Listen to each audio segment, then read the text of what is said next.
আজকে সকলকে ঐক্যবদ্ধভাবে কাজ করতে হবে। আমাদের আহ্বান থাকবে অবিলম্বে এই অন্তর্বর্তীকালীন সরকার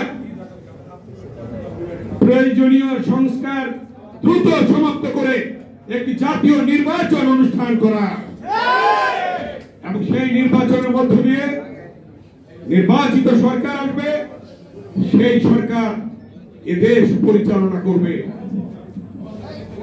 আপনাদের মনে আছে এ দেশ ছেড়ে পালাতে বাধ্য হয়েছে ফ্যাসিস্ট হাসিনা।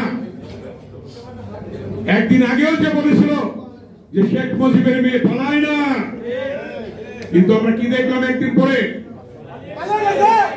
দৌড়ে গিয়ে পালিয়েছে। অতএব পলাতক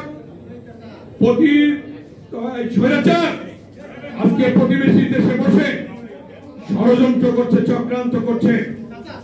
আজকে বাংলাদেশের জনগণ ঐক্যবদ্ধভাবে এই স্বৈরাচারের ষড়যন্ত্র মোকাবেলা করে আগামী দিনে একটি নির্বাচন দেবে এবং এই নির্বাচন আদায় করবে, এটাই আজকে সকলের শপথ।